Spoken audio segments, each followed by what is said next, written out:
We really are hoping for an open discussion, an open conversation here leading up to the events that will then take place tomorrow in Dobsonville. So without further ado, I would like to invite the ANC Secretary General to come and set the tone for us.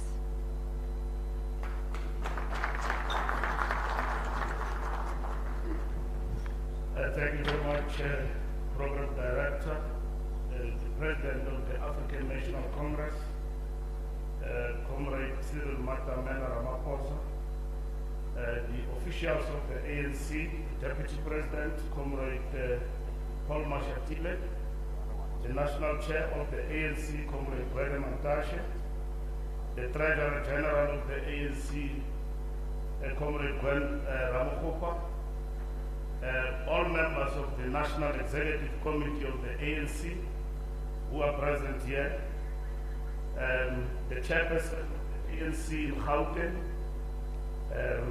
Comrade Panyaza, Panya, Nasi Spani, Lisufi, and the Secretary of the Province, Comrade TK Neza. Let me begin by thanking all of you, members of the media, who are here with us to come and engage in a talk and engagement with the ANC in what is really something new that we are doing, to report back about what we have done in the past 5 years. This is a preview for what the President will deliver on behalf of the National Executive Committee tomorrow. So today we are engaging with you, with our President, leading that dialogue in terms of engagement. So we are not launching a manifesto. We are starting a process of report back and so on about what we have done and what we continue to do as the ANC for the country. And that is what we are going to do through the President of the African National Congress. I want to thank all of you who have responded to this invitation by the ANC this morning. So I don't want to waste any time. I just want to say to all of you, you are all welcomed, and feel free to engage. Mzwandile Mbeja, I can see you are really ready for this occasion.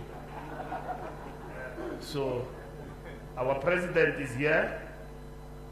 He will listen and engage with you, and he will make a presentation in terms of the preview, and from there you will engage like the Program Director have said, the moderator. So, but thank you very much. I also want to welcome our first DSG, Comrade Nomvula Mkonyani. As you can see, we are all here. Comrade, the second DSG is not here because of personal engagements, but Siphelele. So after the President, media people, just confine yourself to what we are here for. You will accuse me like Gwamanda. Yeah. But after the President, after we close, we've got ministers here. I know you like Sputa. He's here. And Mutswaledi. And Umam Kosazana is here. And the defense is here. Ayman Asishot is present, and the Chief Whip. So you are free to engage with us and the officials to probe further some of the issues you will have engaged the President about. But thank you, President, and the officials and everyone else. Thank you. You are welcome.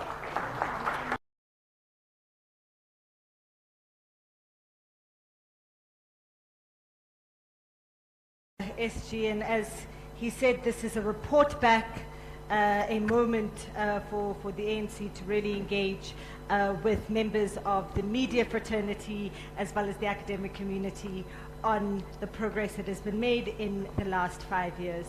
And so with that, I would like to invite the President of the ANC to come and make some opening remarks.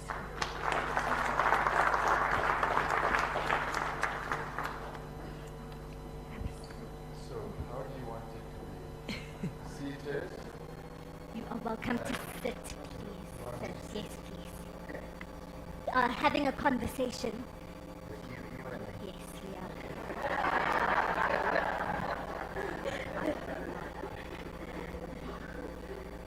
Thank you very much, Emily. Let me extend my greetings to the Deputy President, the National Chairperson, the SG, the first DSG of the ANC, and the National Treasurer of the African National Congress, and also members of the NEC, the leadership of our province here in Gauteng, as led by Comrade Banyaza Lessufi, and a whole lot of other people who are in leadership positions in the alliance, and the media, and people in academia and others. This is a welcome opportunity, and I'd like to thank the SG as well as Comrade Mahlengi for organizing an opportunity like this. This is being billed as a pre-setter, if you like, for tomorrow's rally that we are going to have in Soweto, where we will be presenting a review of the implementation of our 2019 Manifesto. So we want to thank you for being part of this occasion. Now, since the first democratic elections in 1994, the ANC has sought to develop its manifesto through thoroughgoing consultations across society, and has never seen that process as being a mere ANC process. It has engaged all of society, and it has done so through various forums. From the first People's Forum, where South Africans from across the country and across the social spectrum were able to articulate their concerns as well as their wishes. The ANC has always sought to involve our people in putting forward views. In doing so, the ANC has drawn on the tradition of consultation and engagement that it has learned over the years throughout history, and especially in 1955, when the Congress of the People got together in Kliptown here in Gauteng to draft the iconic document, which is the Freedom Charter. That process took a number of months to arrive at, so we've learned from that. We also remember the extensive consultation that we went through as South Africans as we drafted our constitution. So this engagement today is part of that tradition. However, it is slightly different because it is new. We are traversing new ground ourselves to have a pre-review type of process where we consult and engage with a number of people such as yourselves from all walks of life to reflect on the implementation. And as our moderator has said, and including the SG, to have an honest discussion, an open discussion about what we have done and what we have not been able to do. And through this, we are hoping that we will be able to contribute a number of ideas that will also help in shaping and forming the 2024 election manifesto. We also know that not everyone who's here is a member of the ANC, and we welcome that. We welcome views that do not only emanate from the African National Congress members or even supporters. We also welcome the views of those who are very critical of us, and at times bitterly critical. We welcome those views as well. But nevertheless, we do value those views, as I say. Just over 4 years have passed since the ANC received a mandate from the people of our country to undertake fundamental transformation of our country in a number of ways.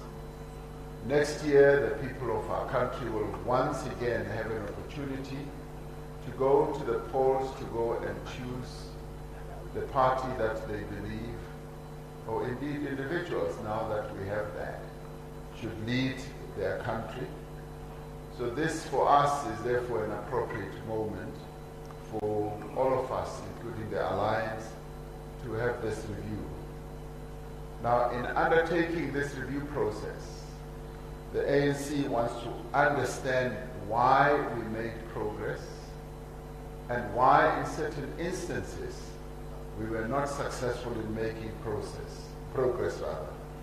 And we need to reflect on whether the actions contained in our 2019 manifesto were appropriate to the objective that we wanted to achieve. If they are, then what else must we do to hasten the process of implementation? In 2019, we adopted a manifesto which was underpinned by the slogan, "Let's grow South Africa together." And through that, we were trying and seeking to get South Africans to work together so that we can grow the country together.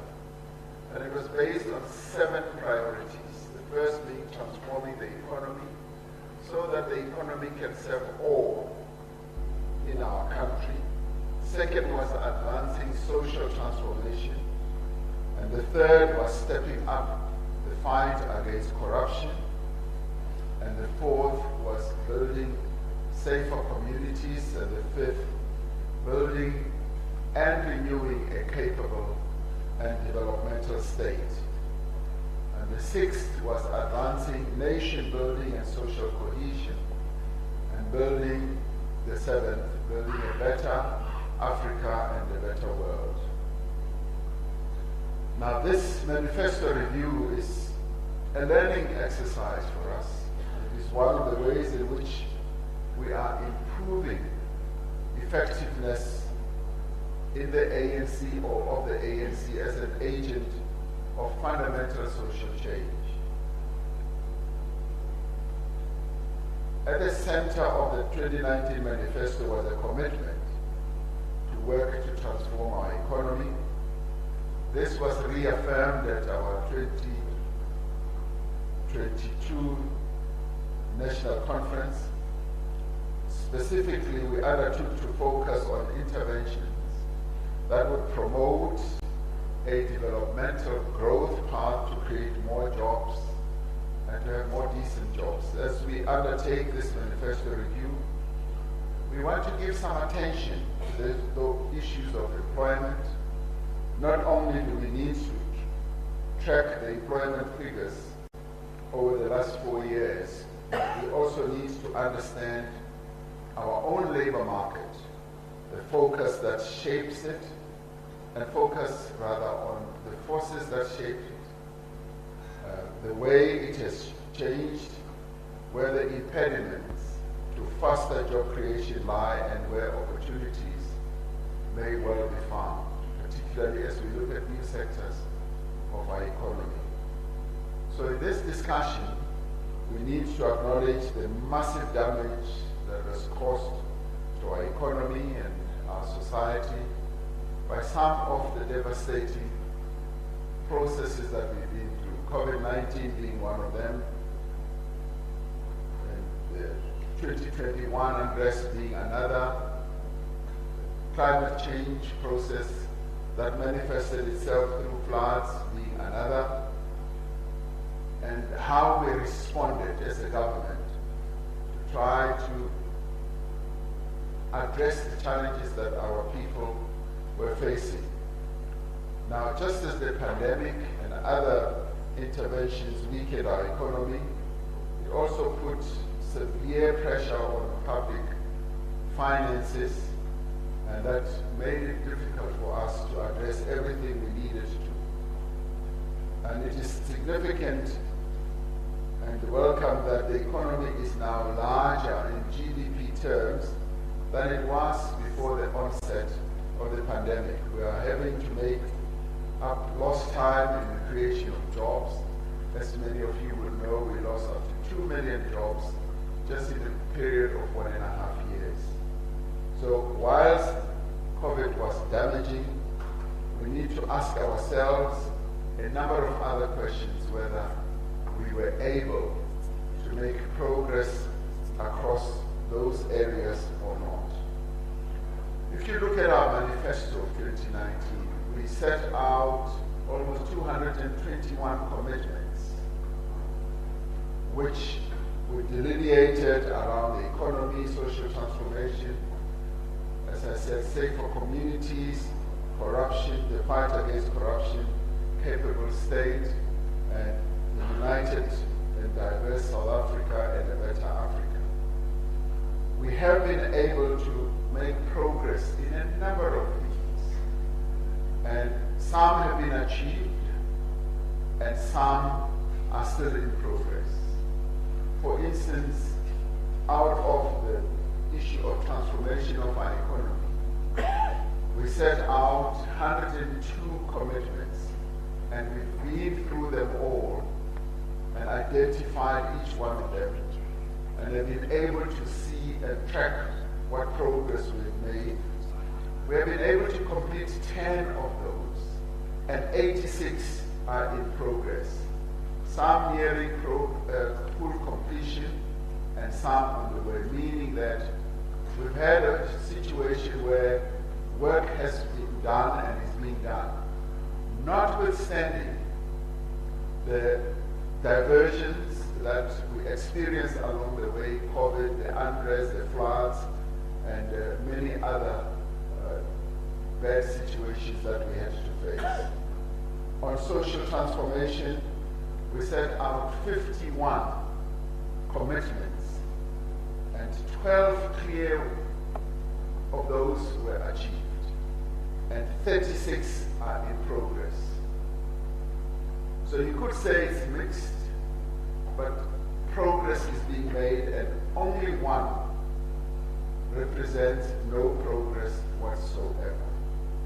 And so it goes with building a capable state, and so it goes with fighting corruption, and so it goes with seeking to have a united and diverse South Africa. We have therefore made progress, and we've also looked at our performance against a 30-year backdrop. What we inherited in 1994 and where we are today. And many will admit that South Africa today is a vastly different country from what we inherited in 1994. And during the course of the conversation, I'm sure we can go through a number of areas where progress has been made or where it has not been made. But what should be clear, and people often say that do not blame the past, what should be clear is that in 1994, that shadow of apartheid has continued to cast its shade or its shadow on everything that we have sought to do. The damage that apartheid wrought on our people's lives is huge. And what this democratic government has sought to do in this whole period is to undo the damage that apartheid did. And if you look at the various elements, and we can dissect them all, we can see what has been done. For instance, to give a good example, 1994, only 36% of our people had access to electricity. Today, it is 90%, closer to 93%. I was talking to the premiers yesterday. Some of them were saying there are still areas in our provinces where electricity has not fully penetrated. And that's precisely the task that we have. So there's been great achievement. There is still a lot of work to do, which makes us remember what Nelson Mandela wrote in his book. I have climbed many hills and I've reached the summit of a big hill. But as I look at the vista, there are still many more hills that I have to climb. And this is exactly where we are.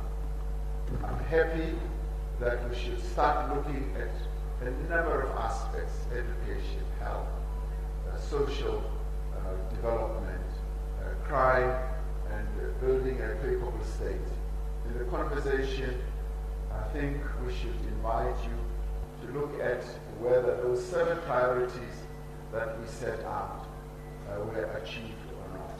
And this is just by way of introduction, and I'm very happy to be here to engage as openly and as honestly with you all. Thank you very much.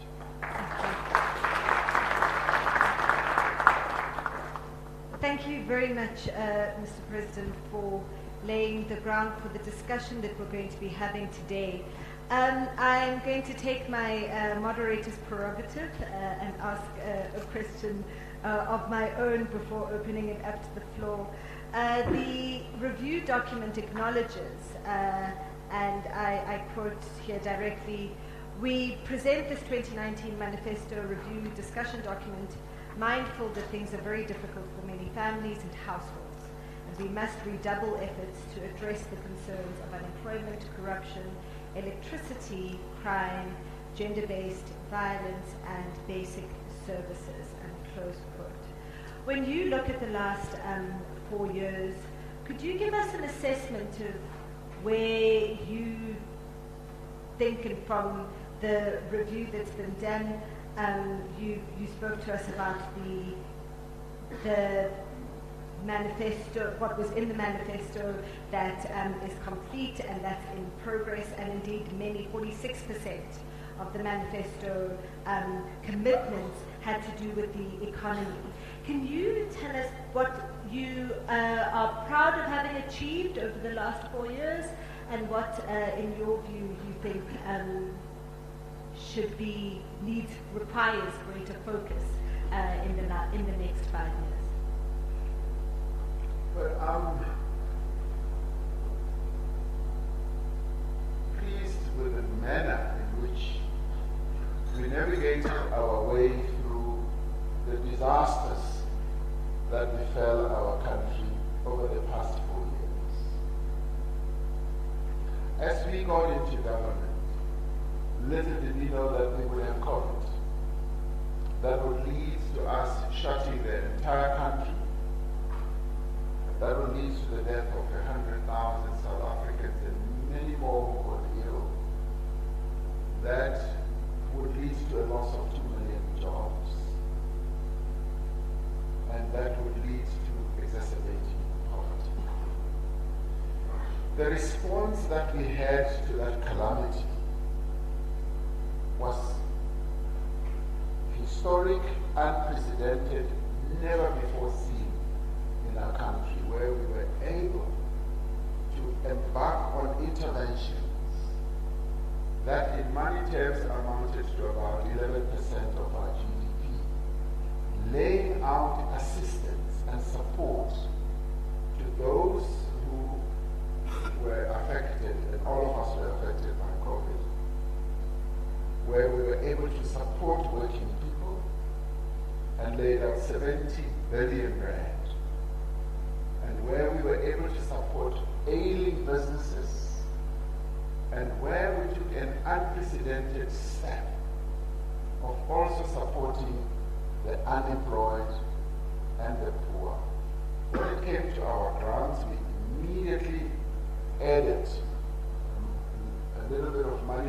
grants that we were paying for a while because we knew that families were under stress. But we also introduced a new grant, which is the SRB grant, which is called the 350 Rand grant. And wherever I go in the country, people keep talking about that.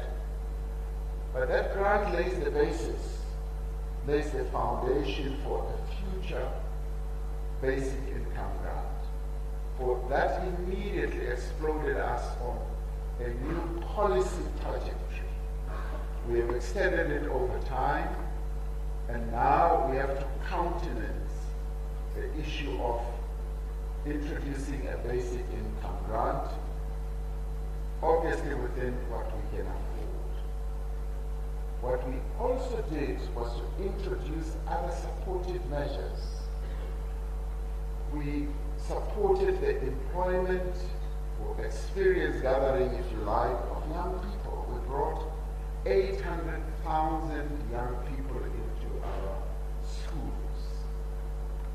And they have played an enormous role. And this was the biggest public employment process at one go that our country has ever seen.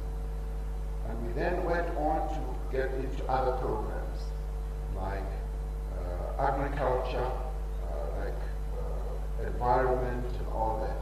And we supported close to 300,000 farmers, small-scale farmers, with assistance measures like vouchers, for seeds, and also fertilizers. So this whole period, as we were going through enormous distress that befell the whole world, we were able to come up with measures. And this amount I'm talking about, almost 11% of GDP, does not include what we had to lay out to get PPEs, though there were many challenges where people who, with corrupt intent, did funny, really sad things. But where we laid out the biggest vaccine program ever seen in the history of South Africa, where we were able to get so many of our people vaccinated. Now, the other place of pride for me was how, within a short space of time, like 6 weeks, we were able to establish an IT-based system that was able to pay 10 million people, even if it was just at 350. Unprecedented, never done on our continent, certainly. So much as the pandemic was a real testing moment, I am rather pleased with the way that we navigated our way around that. And what aren't you so proud of? What I'm not proud of is the way we did not anticipate that there would be corruption as we rolled out the personal protective equipment. That depressed me immensely. And I paused for a while and said, should we not have centralized the distribution of PPEs like we did with vaccines? With vaccines, many companies kept coming. We can get vaccines, and we refused. We said, no, only the state is going to do it. And that is why we were able to set up a vaccine rollout process where we work together with labor, with business, and communities. And we had the religious sector also involved. And that one was well managed. And I would say that it is when we work together, when we manage processes together with various components of our community, that we are able to do better. What I'm also not pleased with is the unrest that we had in 2021, because that followed soon after we were dealing with COVID. That was devastating. We didn't manage it well. Our security forces were not prepared for it. And so that to me was the dark blot. And then the floods. When we had floods, we tried the best we could. Not as prepared as we should have been, but we are getting better. And our emergency services are getting a lot better. And I saw them in the fire in Johannesburg. They responded within 10 minutes of the fire that broke out, meaning that we are gaining quite a lot of capability and we are spreading that message around. Thank you. Thanks, Mr. President. I suppose, and I imagine I'm going to open up now to our media colleagues, is that the issues of corruption had been a big issue already before COVID-19, so it seems unsurprising that it would have been a big issue in terms of the procurement process for COVID-19. Yes, corruption has been a big issue. The decision we took to establish the State Capture Commission was a correct one, and it was supported all around by everyone. The commission cost a lot of money, and it's come up with a report, and we as government have responded to the recommendations that we are implementing. Many people in our country often say and allege that we are not really implementing those recommendations.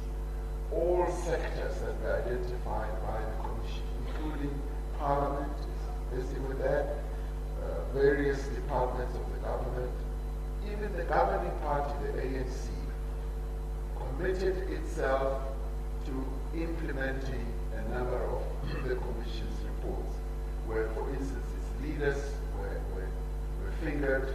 There's a process that is underway to deal with that. So a number of iterations are underway to implement that, including recovering money that was stolen and strengthening entities that were completely destroyed. SARS is one of those, the NPA is one of those, and the Hawks is one of those, and many other institutions. And of course, our state-owned enterprises are also under repair, and we are working on those from ESCOM, Transnet, PRASA, and all the others. So they too became enmeshed in the state capture process, and what we've been doing is to unravel and undo those things that were done badly in those institutions.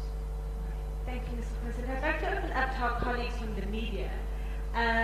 There are 3 mic points, one to my right, one in the center, and one to the left. Anyone who would like to ask, I see Ferial, I can see you over there, I can see you, Karine, on my left. If you would please walk up to the mic on the left-hand side close to you. And then I can see you, Butenzai, and then question at the back. Okay, so we'll take these 4. And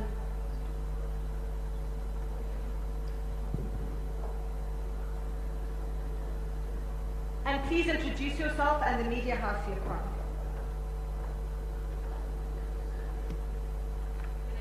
Yes, you can. Good morning, Mr. President and Stimbile. Thank you very much for having us here. It seems clear from many polls that the ANC might not achieve a simple majority come 2024. I was wondering, sir, who you felt your natural coalition partner might be, and how do we achieve, you're smiling, and how do we achieve a center of politics in South Africa, not a centrist, but a center that holds our country together. Thank you very much. Thanks very much, Ferial, and the succinctness of that question. Karine, shall we take the 2 and then we will allow you an opportunity, Mr. President. Karine? This is my yes. Thank you, Stimbile. It's Karine de Plessis from Reuters. Mr. President, I have a question to you with regards to, it's quite a recent question about the events of the week. What are the ANC's policies with regards to housing and the management of immigration going forward in order to, because those were 2 issues that came up this week, to avoid tragedies like we've seen this week. And also, I think they also asked about the coalitions. How does the President think we can manage coalitions better so that we can actually have cities that work? Thank you. All right, thank you very much, Corinne. So there's two questions there. The one set around what may happen after the elections next year, so not directly to the manifesto from 2019, but certainly in the evolution of the country's politics that we've seen since then, and so the issue around coalitions. But then I think this very important set of questions around the challenges of housing, immigration that we have. There were a number of commitments in the manifesto around housing and expanding housing stock. Can you please speak to those? Well, thank you very much. The ANC is going to achieve an outright majority. So clearly we are not working to be in coalition. But if we have to choose a coalition partner, we will choose the ANC to be our coalition partner. We are confident that we are going to emerge victorious. People of our country, the majority of the people who have always voted for the ANC and who supported the ANC still see the ANC as the only vehicle that, having commenced and started the transformation process in our country, can continue with it and consolidate it and make it better. Many of our people don't see any other vehicle that can do so.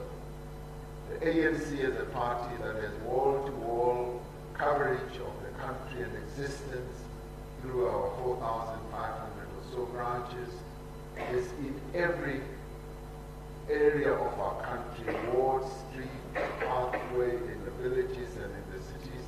So we are confident that we will win an outright majority. And we are going to be aided and abetted in all this by our alliance partners, workers of our country, under the banner of COSATU, who will support us and will also be the campaign process, and also the South African Communist Party, SANCO, and a number of other organizations are going to be on the ground, in the field, and reporting to our people as we are doing tomorrow. And by the way, tomorrow's review process is going to be rolled out throughout the country. And this is a unique process by any party in our country, which is going to culminate in us drafting our manifesto. How can we better manage coalitions? Deputy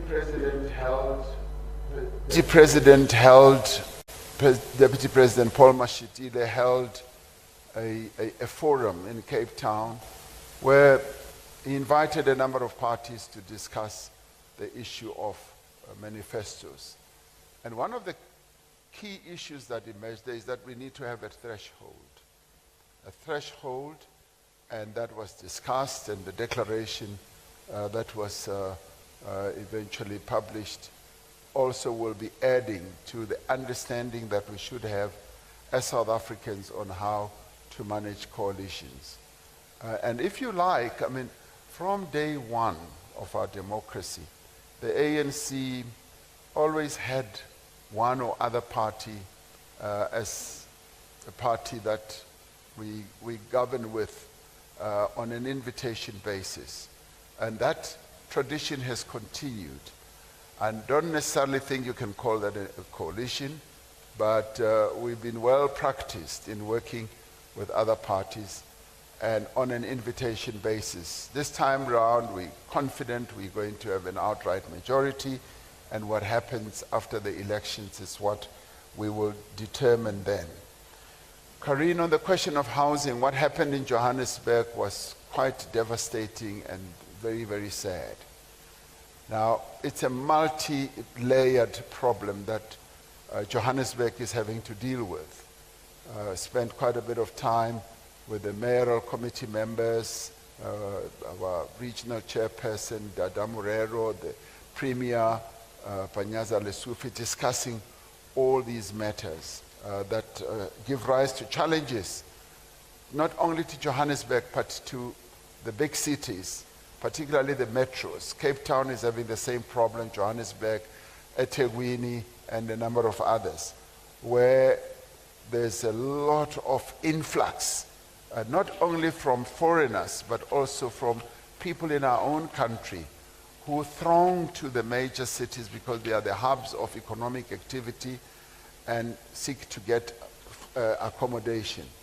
Now, with the budgetary constraints that we have in terms of rolling out housing, we've had limitations and have not been able to address the increased influx of people in Gauteng, for instance. Gauteng has grown up to 15 million people, and with many of them not having adequate housing and living in informal settlements.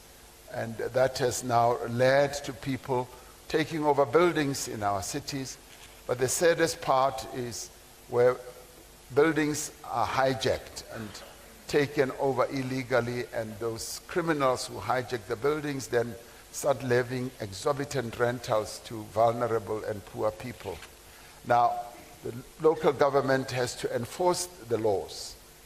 I am told that with regard to that building, which is a city-owned building, which used to be an old government building, that's where 55 years ago or so I went to take my passbook. It's Albert Street, I still remembered it when I saw it. But the building is so old and parts of it is not safe. And the local government sought to take people out, but it was stopped by either a court process or by NGOs. So there are laws that now need to be enforced. And we therefore need to deal with how those people who should not be living there are accommodated. Now, of course, a number of them do not even have permits to be in Johannesburg or in South Africa. So that's an added challenge that we have to deal with. But nonetheless, this has given us a wake-up call, and I have said that our cities and municipalities must now pay attention to how people live. We do encourage people to live in the inner city so that we densify the cities, but we need to do it in accordance with our laws. Thank you. Thanks very much, Mr. President. I suppose the issue around the court cases has been, government being taken to court for not implementing the laws that are in place as they are written. Do you think that there is would be any move to trying to change some of those laws if you feel that there are impediments?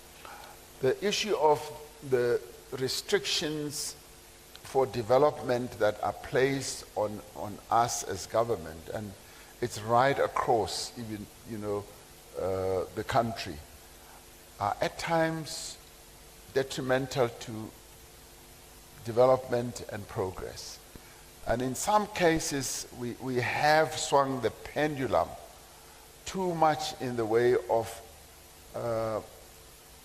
red tape and restrictions that impede us from doing good by our people.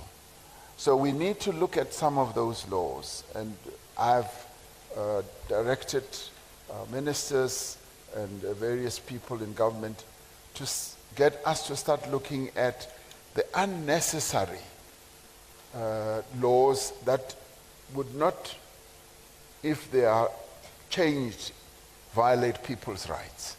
So people's rights, as set out in the Constitution, need to remain sacrosanct, but those protocols, those rules, those regulations, and those laws that we ourselves have put in place that make it impossible for us to move quickly and in time need to be reviewed, because by and large they impede us. I give you one good example, and we've been dealing with this, for instance, in relation to Eskom. We've set up PFMA rules that require that a corporate entity like Eskom should get Treasury permission each time it orders a boiler, each time it orders some part, and that then restricts it or impedes it from doing what it should do as a business over a long period. So those are some of the things that we should not violate any law, but that should smoothen the way in which we do things. All right, thank you. Butumzwa?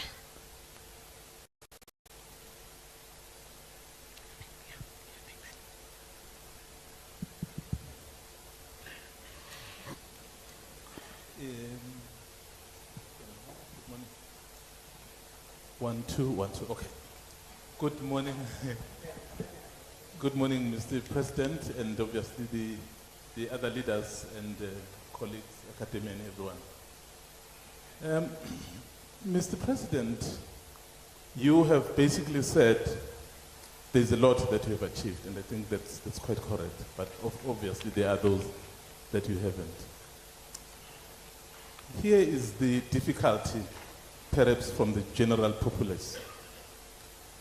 It would appear, so when we engage with a number of people, that as much as there are so many good things that the ANC is doing, but perhaps it is not able to strike a balancing act or multitasking, as they say.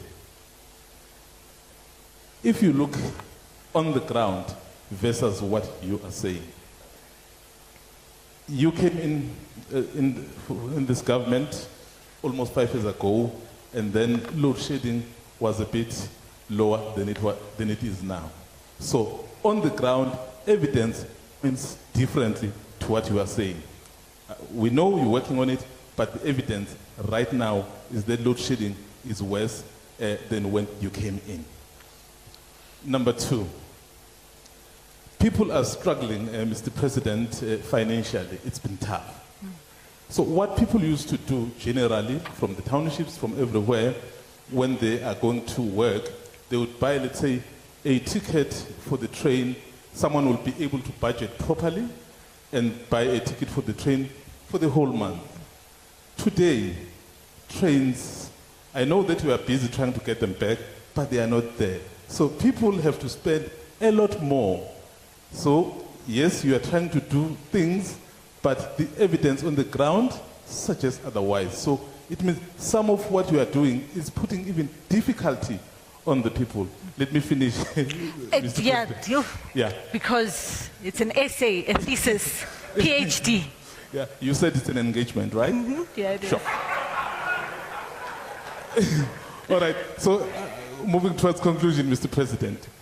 I think the other thing is just look, I mean, if you're traveling, whether you're traveling to a township, the roads and all those things.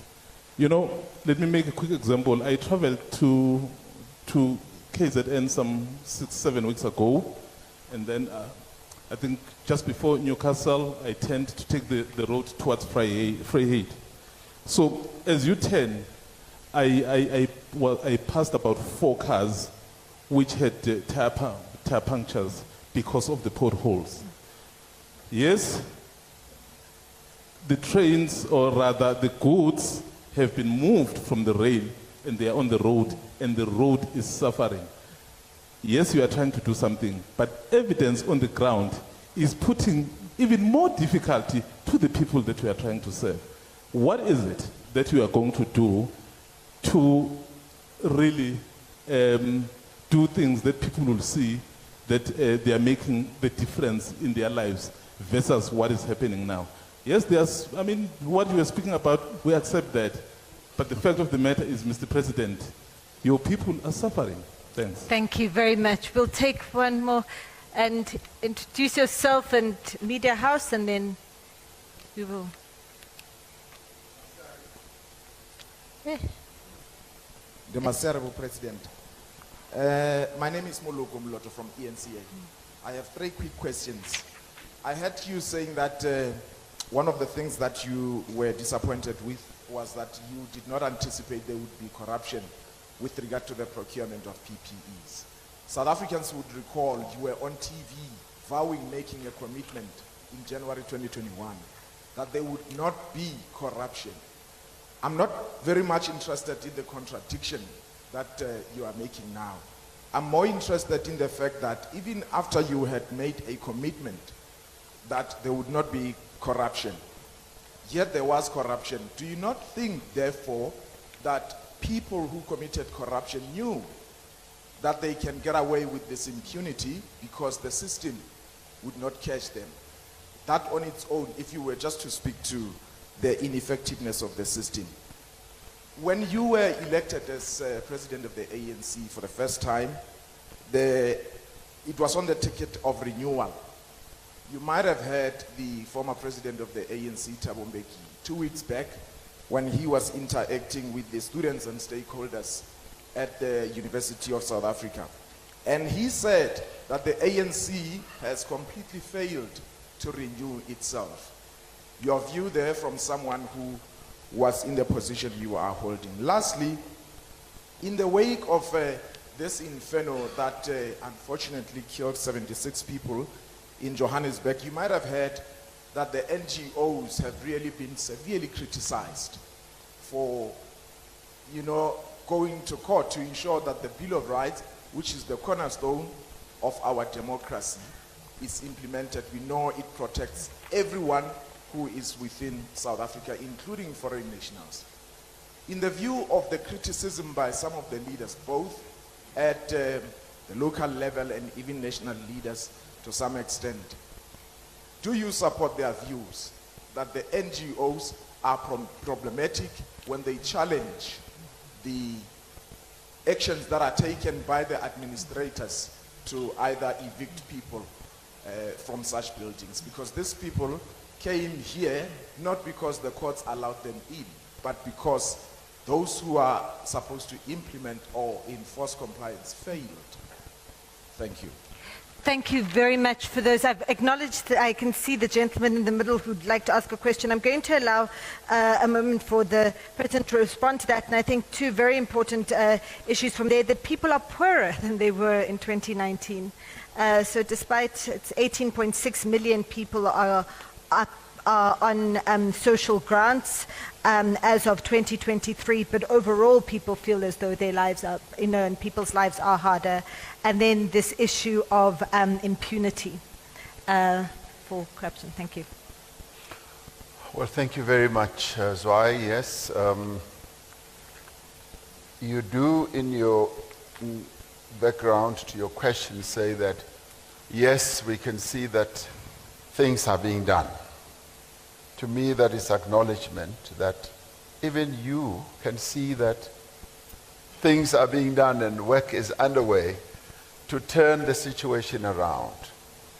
And one of the things, of course, that we need to acknowledge is that we got into this situation because many things had gone wrong. And I did say our state-owned enterprises were so negatively affected to a point where even the trains could no longer move. You've often heard when the SG was Minister of Transport, he now wears a different hat and sometimes he speaks out.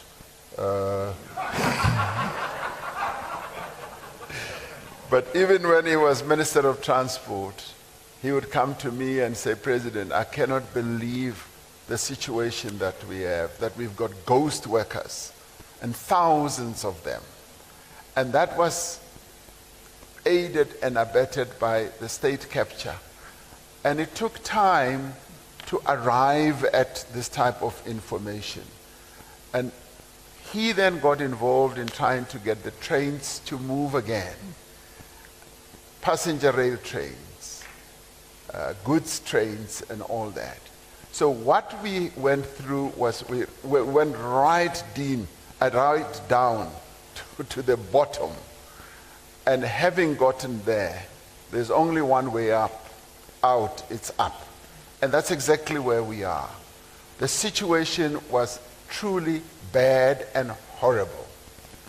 And what we've been seeking to do over the past 4 years, 5 if you like, is to do the rebuilding process. We are rebuilding. And all hands are now on deck to rebuild the state, to rebuild the capability of various institutions.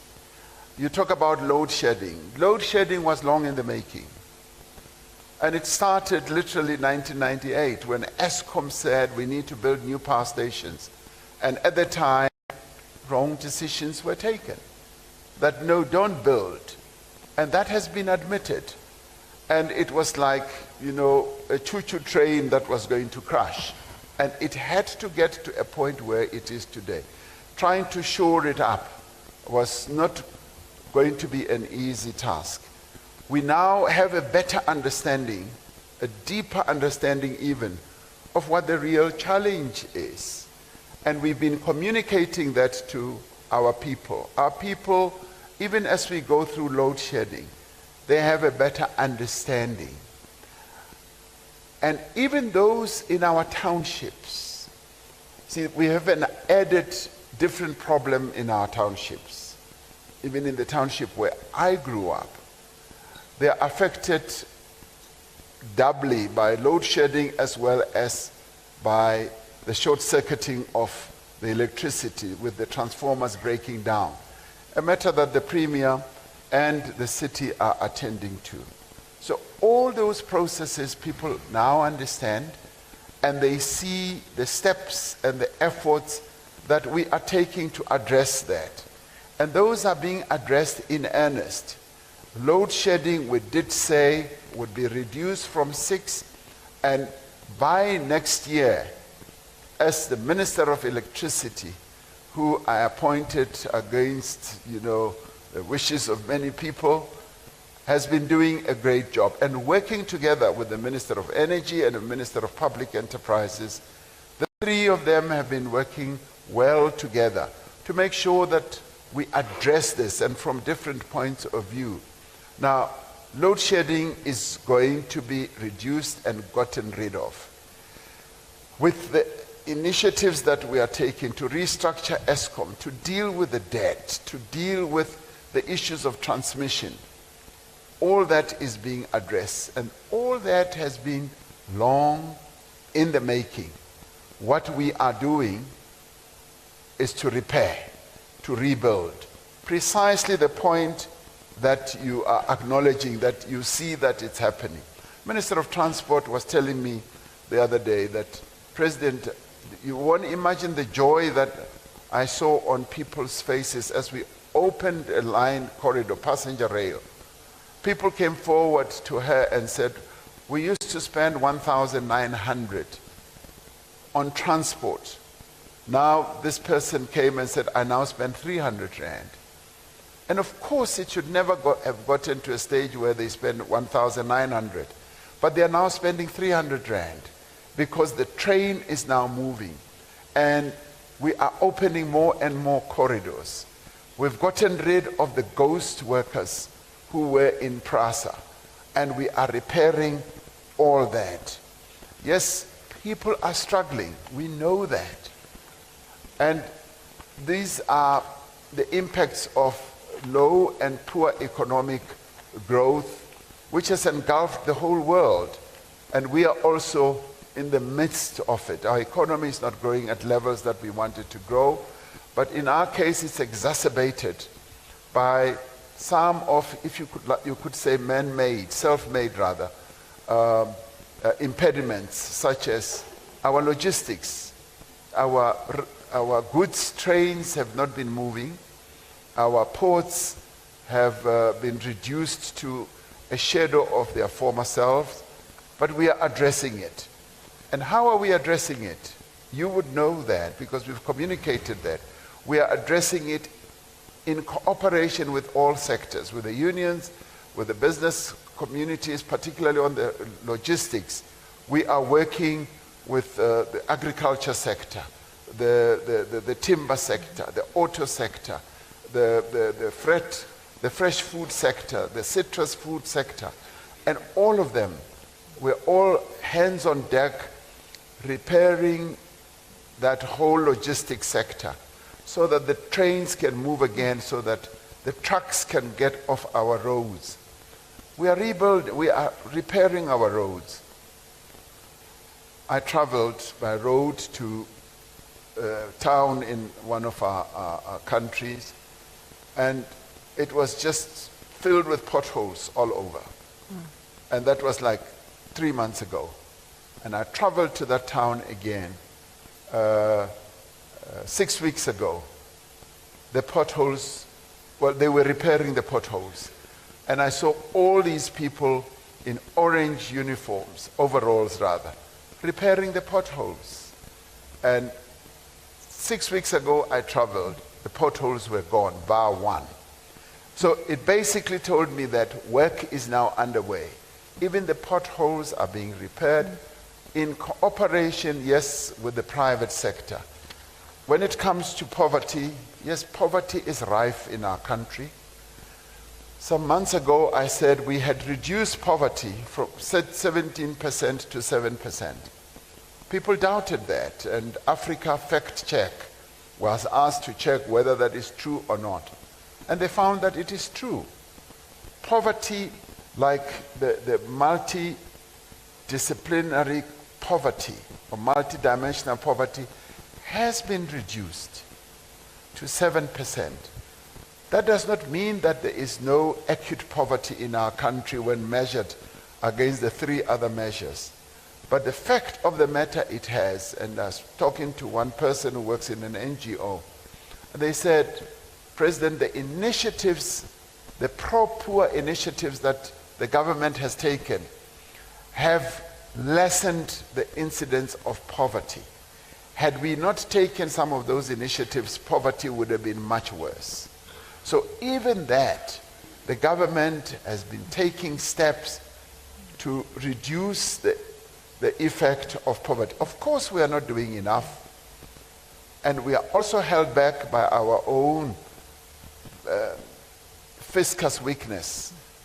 Fiscus is weak because we're not getting enough revenue from all the key drivers of getting revenue. Then can we move to the... No, but I want to deal with this one of the ANC failing to renew itself. Now, you know, we decided at our 2 conferences that the ANC is going to renew itself. Renewal is not a one-day event. It was never going to happen on one day. The ANC, we've all admitted, has been having problems with the process of renewal in decline over a number of years. And this has been articulated by many leaders. And I've been saying, rather than being critical, I want leaders who are going to say, this is how we renew the ANC.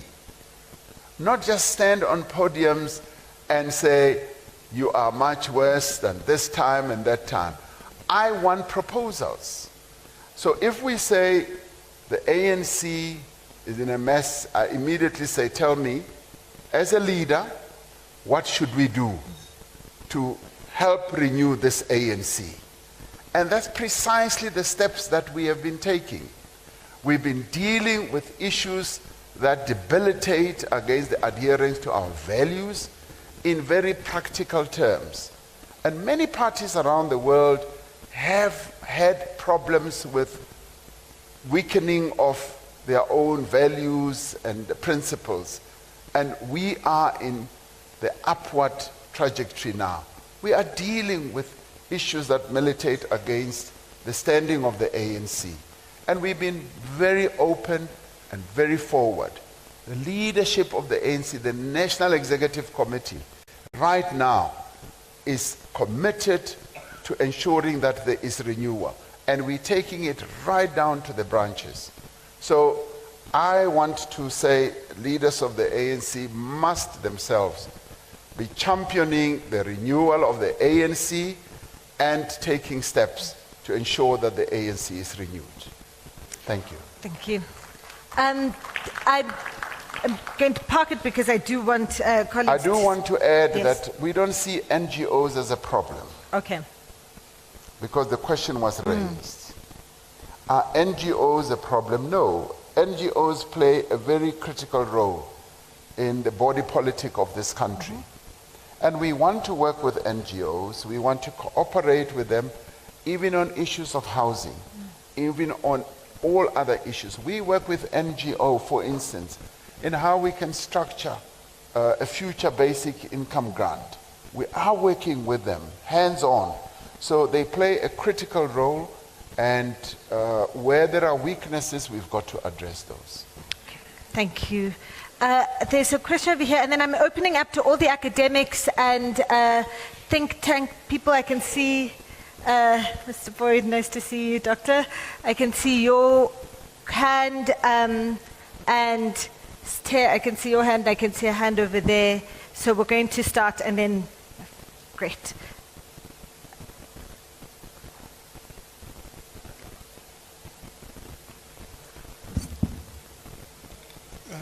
Good afternoon, Mr. President. Good afternoon to everyone in the House. My name is Mpumzi Zuzile. I'm from City Press newspaper. My question to the President is that it's been a year since the Zondo Commission report has been handed over to Parliament. Parliament has missed its own deadlines. I heard the President said they're working hard to ensure that the recommendations of that commission are implemented. Even the chairperson of that commission, the Chief Justice, mentioned that an anti-corruption state capture commission needs to be appointed by Parliament. That hasn't happened. My question, coming to that, how is the ANC going to ensure that it gets the confidence of the people when it is not showing that it is fighting or implementing the Zondo Commission recommendation? For instance, there's about 97, if I'm not mistaken, leaders of the ANC, including in the top 7, that are mentioned in the commission. What is the ANC doing about that? Secondly, the Auditor General is about to release its audit findings. For the past 5 years, if I'm not mistaken, from local government to provincial government, the Auditor General raised an issue of heavy reliance on consultants. But you'll find that still a majority of the departments or the municipalities get poor audit findings, even though they have used consultants. What is government and the ANC going to do to ensure the heavily reliance on consultants? Thanks. Thank you very much, and thanks for raising that issue around the consultants, the issue of building a capable state. So many of our issues as a country come from an administration that isn't quite functional, and there was a lot in the manifesto around that. Sther, I can see you, and then I'm going to go. Oh, Dr. Boy, you're standing. There we go. Good afternoon to the President, to the moderator. My name is TK Forward from the Wits School of Governance.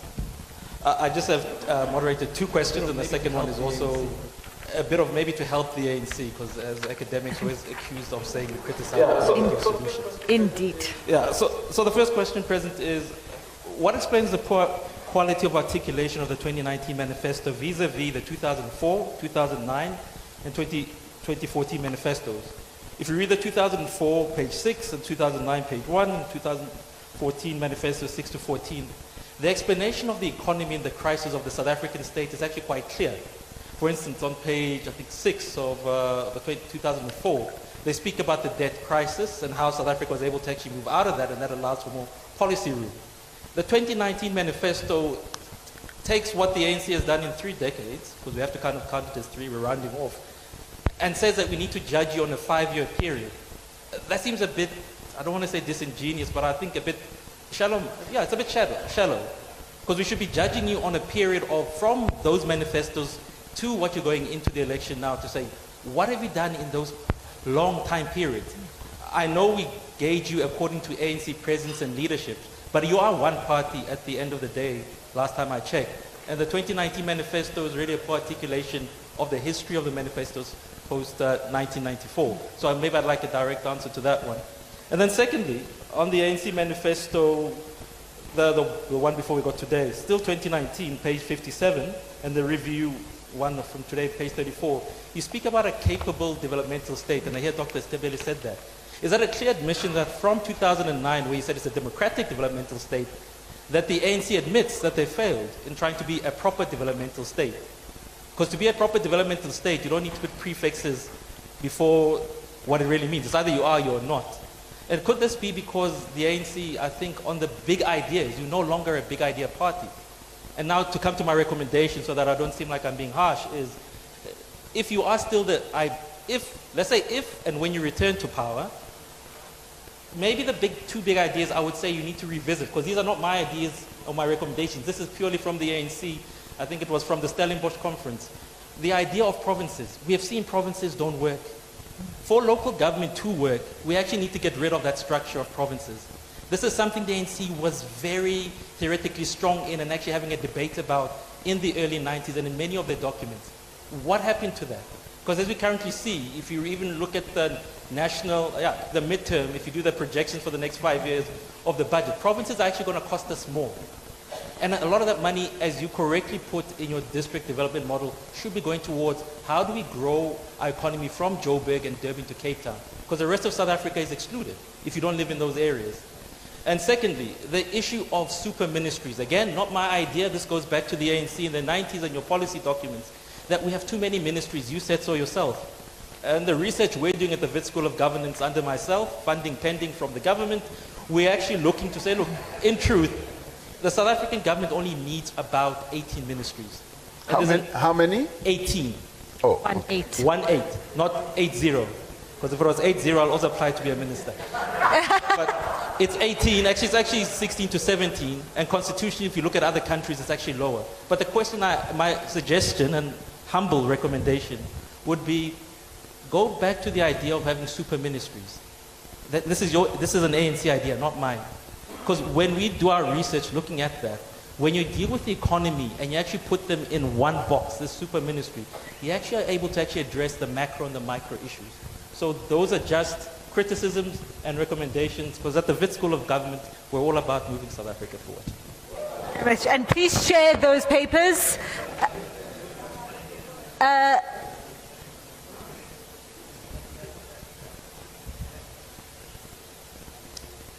My name is Tembi Lecele, I'm with Bloomberg News.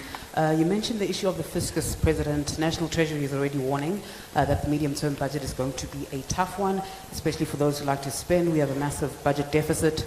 You mentioned the revenue shortfall, and those things put debt stabilization targets at risk. So I wonder, what is your outlook on public finances? I can't hear. I can't follow. Speak slowly. Slow down. Yes, please. On the fiscus, President, you mentioned that earlier in your comments. National Treasury is worried, and they have warned government departments that they need to rein in their spending. The medium-term budget is going to be a tough one. We have a massive budget deficit, the revenue shortfall that you spoke of, and those two things are obviously putting debt stabilization targets at risk. So I'm just wondering, what is your outlook on public finances? Are you at all concerned? And then secondly, Treasury has also been clear that government cannot spend its way out of the problems that it has. Already the spending that we have in a constrained environment is not expanding the tax space, it's not bringing about growth. So what is the plan for growth, Mr. President?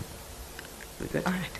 Yes. Thank you. So that was an issue about your view on the fiscus, that there's been a warning from the Treasury that that we should all be expecting quite a lot of cuts in the MTBPS, and that we're going to be working in a very constrained fiscal environment. What is your outlook on the national finances? And I suppose then a question there also around different government departments being told to cut their spending. And in a situation where many of the commitments in this manifesto and government policies require a great deal of investment, how do we balance those two? I'm going to take this last comment and then we'll go back to the President.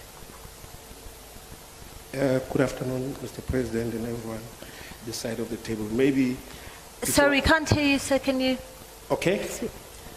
Good afternoon, Mr. President, and everyone this side of the room. My name is Mawande. I work at the Sunday World. Perhaps before I get to my questions, President, let me make a heartfelt congratulations to you for hosting a very successful BRICS summit recently. We know you navigated very tough waters going into that BRICS summit, but you did very, very well by eventually hosting it successfully. Now, moving to the questions. You speak of social transformation, President. You say you made 51 commitments, you achieved 12. There's progress in 36, and there's one where there was no progress at all. What do you mean by progress in any event, Mr. President? Because to me, this does seem like a very dismal performance. And I say this on the backdrop of all the social issues that our country faces. If on 51 commitments you can only achieve in 5 years only 12, for me, that is an extremely dismal failure, unless, of course, we're using the gauge of my ANC at 30%. And then on the issue of 30 years of democracy, Mr. President, you also go on to blame apartheid for some of the challenges that our country is still facing. Mr. President, in your opinion, is it still fair to blame apartheid? I know I'm not naive enough not to understand that apartheid, as well as colonialism, was a very systematic process that will take probably more than a century to resolve. But is it not opportunistic to always seem to blame apartheid, especially closer to the elections? I mean, as you say today, just yesterday, the Minister of Social Development, Mdntv, also did the same. I found that to be quite opportunistic, especially if you look at countries like the United Arab Emirates. Look at Dubai. Just in 1991, it was an absolute desert. By 2016, it was a fully fledged city with skyscrapers and stuff like that. What has the ANC built in 30 years? Thank you very much. Thank you. President, that question there around what do we mean by progress in terms of the achievement of the manifesto commitments? Okay, so should I start with? Yes, please. The first one. You've taken a lot of questions. I think it was Mpunzi. I didn't take all your names because I was busy focusing on the questions. Who reflected on the slow movement in the implementation of the State Capture Commission recommendations. And it's been a year, absolutely right, and without sounding negative towards the Commission. The Commission, in doing its work, also needed quite a bit more time, and we kept extending the time that it needed to finish its work, because they found that they were dealing with intricate matters that needed further fine-tuning. And when it comes, say, for instance, to Parliament and other institutions, work is underway. It's not like people are sitting back and not doing anything. We have committed that, having spent more than R1 billion and having spent considerable time in going through the various evidence submissions, that we will implement the recommendations of this commission. And some of them, we did say, will take time. And you highlight that there are like 97 ANC leaders who were either named or whatever. And the ANC, as I said, is dealing with this matter itself. And in the case of some of those leaders, some of them have challenged what has been said in the commission, and those processes are underway, and we have said that that too must be allowed time to happen. And I know that people want to see scalps on the table. They want to see decapitation and all that as a result of what has been said, and that will lead to satisfaction. They want to see people in jail and all that. And I've often said that these are processes that have to be followed. And I would not really fully subscribe to the notion that, Parliament is avoiding implementing, or other institutions are avoiding. The State Capture Commission recommendations were a real plethora, or touched a plethora of areas, and we are going through that. And from a government point of view, we are committed to implementing the State Capture recommendations. You cite the failure to set up a particular institution, and all that too is a matter that is being relied on or implemented. You say that the Auditor General has opined that many local government institutions rely on consultants. That is true.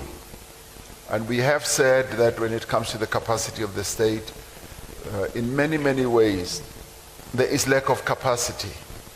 And the lack of capacity is even more manifested at the local government level, where, for instance, you don't have well-qualified CFOs, you don't have well-qualified engineers, you don't have well-qualified town planners.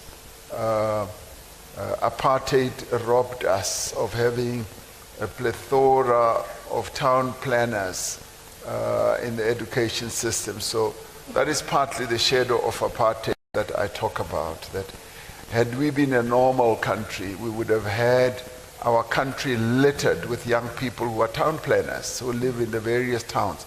We don't have them. So those are the effects of apartheid. That is what apartheid robbed the country and robbed the future, because they had town planners. They made it a point to train town planners and denied black people the opportunity to be trained as town planners or engineers. And come the moment when there's democracy, that shadow of failure, a deliberate failure by the apartheid state, is cast on the present and the future. But Mr. President, there are many young graduates who are town planners, who are engineers, who've come out of the system. I speak here, I suppose I'm speaking in defense of my sector of higher education. The higher education system has trained many people since 1994. Yes, but you see, this is where the challenge is, and it's a serious challenge. Some of those quite often don't even come from Pampirsdorp. Do you know where Pampirsdorp is? Now, Pampirsdorp needs a town planner. The education system in Pampirsdorp did not produce a town planner. So anyone, if I take you as a town planner and say, go and live in Pampirsdorp, you are going to say, no, I'm not going to go there. I would rather go as a consultant. So then we take you there as a consultant. You don't live there. So that's why the reliance on consultants. But I'm not trying to water down the point you've made. We've got a number of young people who we are proud to have trained as engineers and town planners, and some of those we have not absorbed. And that is our weakness. And that is the weakness of the state, which we must and do admit. There are many graduates in our country who are going around without jobs. And that is an indictment against us. And it's quite often a budgetary issue, a fiscal issue, because we've got Premier of KwaZulu-Natal yesterday was telling me that they've got more than 200 doctors who are not placed in our healthcare facilities, largely because of their own challenge as a province not to be able to pay them. So the challenges that we have to deal with are many. But when it comes to this, the reliance on consultant is given rise to by a multiplicity of reasons. And this is one of them. So in order to build a capable state, we are obviously saying that we need to insource a number of services rather than outsource. because the tendency has evolved where many institutions, local government and even state institutions have outsourced the planning process, the financial management process, and a number of others. We rely on outsiders. And in the end, we fall into the have a whole number of their own intents, some of them not very good. So we need to insource, and I'm a strong advocate for insourcing. The people must be brought inside, because quite often with outsourcing, getting consultants, we find that we pay much more to consultants. And this was also written by Professor Mazzucato, who we use as an advisor in our Presidential Economic Council. And she said that the UK government had also outsourced quite a number of its functions, and they found a great deal of weakness. So we are seeking then to get rid of that weakness, bring in those young people, and give them the opportunity to work for their government, and many want to do so. On the question from our colleague from the School of Government, I think he said, he was not very audible to me, but I think he said, should we not be judged on a much longer period than a shorter period? And I would tend to agree with him. When you look at our performance against the backdrop of a much longer period, you actually do see that we've moved the needle.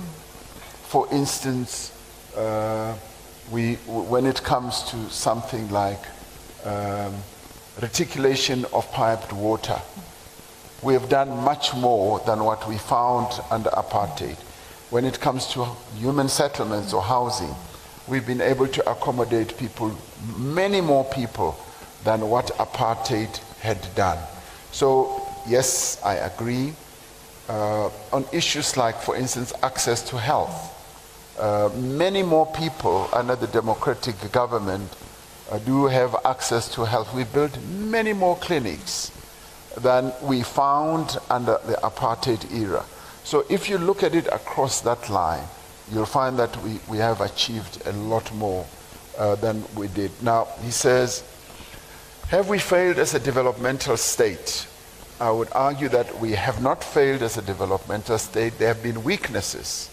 There have been moments when we've dropped our determination to be a developmental state, where we focus more on either doing things very quickly or looking at things that have a more of a financial outcome than a developmental outcome to advance the interests of our people. But if you look right across the board, you will find that when it does come to development, we have. I mean, today we have, is it developmental to, now I would pose the question, is it developmental to have given our young people almost universal access to education? We've got 12 million young people today who are in our school basic education system, with 9 million of them getting meals every day. Is that developmental? I argue it is developmental. And we're developing further. We're now moving to giving them 2 meals a day, because we have realized that there's a stunting problem, because they don't eat at home in the morning, and we're now saying, let's give them 2 meals a day. Is it developmental to focus on early childhood development? We've got 7 million young children running around the streets and pathways of our country who are not in early learning institutions. We've now put 1.5 million of them in formal ECD. Is that developmental? It is developmental. Now, I see you're in a hurry. Big ideas. We are no longer an organization of big ideas. And he cites the issue that was a big idea, that solved the issue of provinces. I will concede that we have not surged forward on big ideas, on tackling the big ideas that can change the trajectory of the country.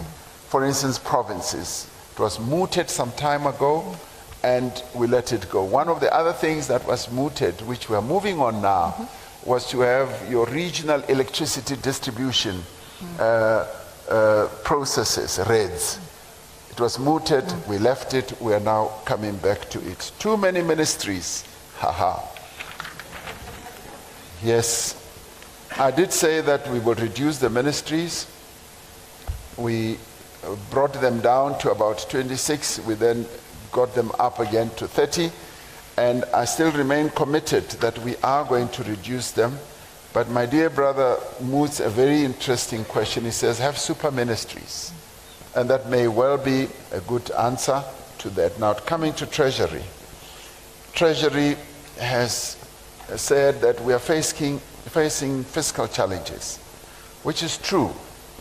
The revenue projections that we had have been lower than what we had anticipated. That immediately tells you that you are going to have headwinds. So therefore, in the end, what should we do? And the discussion is ongoing. It's not necessarily cutting spending.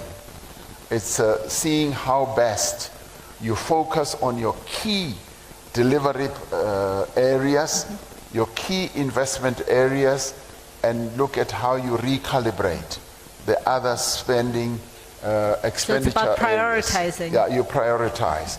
So that's precisely what we did. Now, she also said, somebody also said, is it fair to continue blaming apartheid? And I know that people never want to be blamed. It's not so much a question of blaming. It's reflecting on the damage that apartheid did. And when I say that the shadow of apartheid continues to cast, if you like, its shadow on our future trajectory, it is true. It's a reality. We cannot run away from it. Just like in America, they are saying the impact of slavery continues to cast a shadow on the lives of African Americans. You cannot undo that. It is a reality. And even authors like Piketty and many other authors do say that the past casts a shadow and you therefore need to work your way out, which is precisely what we are doing. Thank you. President, we'll open to our academic colleagues, and then, ma'am, please would you go stand at the... Thank you. Yes, Tengos. I don't mean to add to your woes, Mr. President. Have you seen it? Yeah. Prof, you're very famous, but please say who you are. From UJ. Your party sometimes puzzles me a great deal. I hear you, you are quite eloquent, but I wonder at times whether your party functions as a fully functional party, from national down to the branches.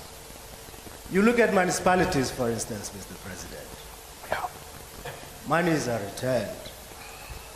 You speak, you sit in the office with your SG and everybody else, say all these nice things that you are saying now. And you have said them repeatedly in the past. But when you go to your down, right, buildings are left just there without anything being done. Urban decay is a major problem. So then one thinks, or rather wonders, do these ANC councillors know what they ought to do? What is the capacity of your office to tell them what to do? I mean, I even got to a point where I kind of think that, you know, there is just separate parts of the party that are not connecting, for instance. One does its own thing. So what is the capacity of the party to make sure that what you say so eloquently goes down to the ground, that monies are spent properly? So far, I see a dysfunctional ANC.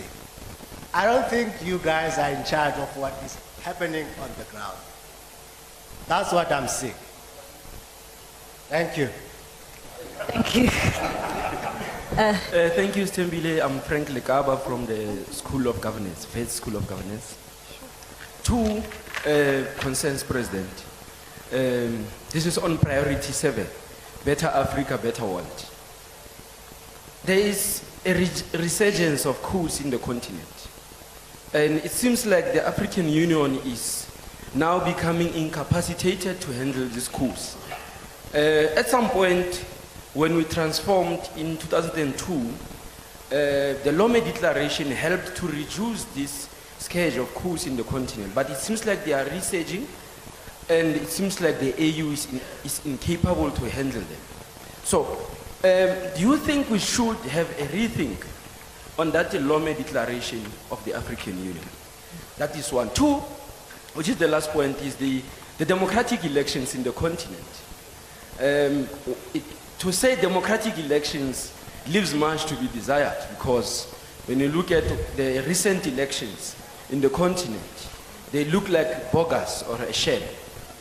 And of course, we must commend SADC Observer Mission for being firm in its report and bringing to the fore issues that will help the election management bodies in terms of how to manage democratic elections. But this is a concern as well in the continent, President. I know South Africa is not a hegemon, and one of our foreign policy tenets is multilateralism. Of course, now SADC and AU have to be very strong in that regard. But what do we do with this so undemocratic elections in the continent, President? Thank you very much. Thank you, and thank you for the relations dimension to this discussion. Prof. Thank you very much, President. Thank you for sharing with us what, in your view, has worked in the last 5 years. I want to, maybe let me preface what I'm going to say by saying we've got very capable people in this country. Sometimes one feels like the more capable and qualified and respected you are internationally, the more undesirable you become to the country. Now, what we've had a promise of 2 new universities in the last 5 years or 4. One focusing on science and technology in Ekurhuleni, and the other one focusing on crime and crime prevention in Hammanskraal. And those haven't materialized. And the reason why it becomes relevant to talk about this is not just because the ANC government, since it came into power, only established 2 universities since it came into power. In a country where black people's access to university was not so encouraged. And of course, I don't want to talk about numbers because I know in terms of number of black students in universities, we've done hugely. But I mean, we are a majority, so we've got a lot of students. If you just count, and you can ask someone in your office just to check, out of the learners who pass matric and qualify to go to university, can all of this, just to qualify to go to university and to go to TVETs, can the current, given all the enrollment plans and targets that all the universities have and TVETs, would we be able to accommodate them? The answer is no, even if they qualify. And so what we have is a growing danger, because we've got a growing population of young people in this country and continent. And they pass matric, they're smart, they roam around, and so you've got smart people walking around with lots and lots of energy. Of course, some of them will grab the opportunities online, learn how to code, do programs to do machine learnings online, and then do other things. But a whole lot of them get recruited into groups that can easily, Mr. President, put the country to a standstill. And so I want to say to you, we've got a ticking time bomb, and it's young people. Those of us who care about them know the anger, not only of no jobs, but of where do I go? Because universities are full, even though I have passed my matric and I have nowhere to go. So maybe you start by opening those 2 universities that you promised, Or maybe share the review that was done and so on. The mayor, the minister, and the president, you talked about them. And maybe let's start there, and then, and then have a think tank sort of to think about what do we do with this energy that's growing in this country and continent. It can be our capital in the future. Thank you. Thanks very much, Prophet. I think an important point in young people. South Africa is about 60.6 million people. These are from the Stats SA population stats from last year. 60.6 million people, 42.8 million are under the age of 40. So it's a very important question about what do we do with all those young people. I'm taking these last two and then allowing the President to respond, and then we're going to take another round. Haima. Ndimasiari. Oh, come on now. We are all South Africans here. Ndimasiari Awudi. Mo Presidente, NEC members, editors, and fellow academics. My name is Tiziambi Chibasependla.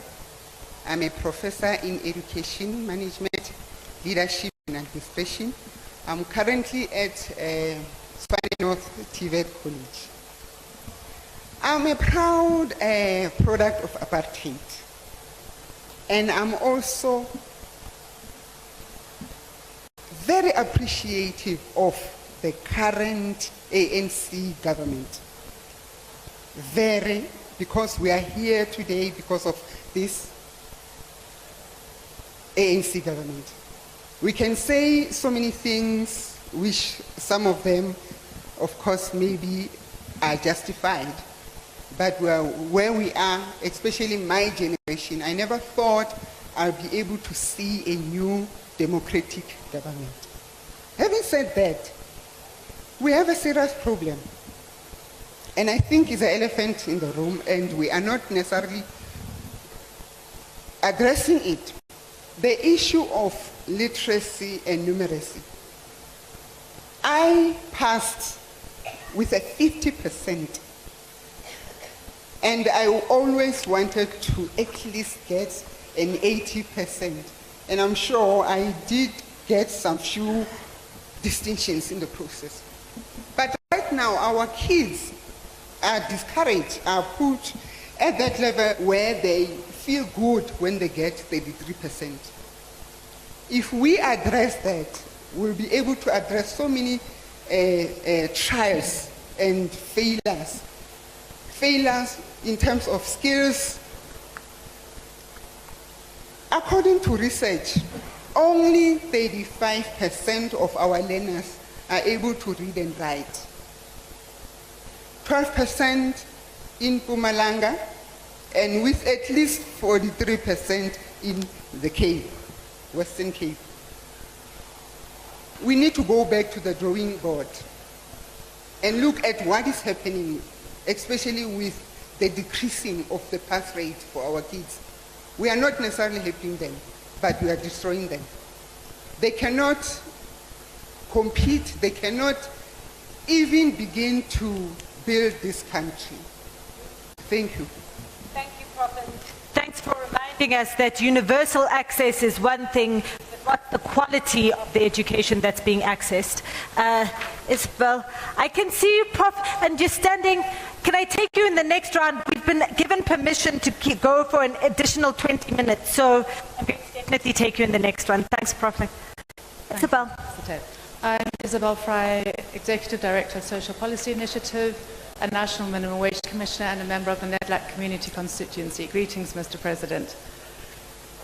I want to talk about social security and the idea of a basic income grant, which has been mooted within ANC policy documents, but I fear that it's not getting the urgency and the priority that it requires. We know in South Africa that social security and the understanding of the impact, the potential, has been around since 2002 with the Taylor Report Commission. We know that poverty is dire, also it's killing the economy, as well as being a betrayal of the constitutional liberation rights. Now, we've got 11.9 million people unemployed. To create 11.9 million decent jobs is not happen overnight. So the question is, what happens to people and what happens to the economy in the interim? So I've got 3 points. There might be a few more, but I've been told always to say 3 points. I think you might have told me. Yeah. I can't hear the last bit. So 3 points. That the 350 Rand grant that you mentioned was a really good pilot for a universal basic income. The empirical evidence that has been collected from that shows firstly that the need is incredibly great, but it also must be universal. The point is that when people use the grant to make small amounts of income, because of the means test, they lost the grant. So when you use the grant to make money, you get penalized. Instead, if it was universal, SARS was used to claw back from people who don't need it. We don't run that risk of disincentivizing people. It's not the grant that creates dependency, it's the means test and the target. I think that's a really critical point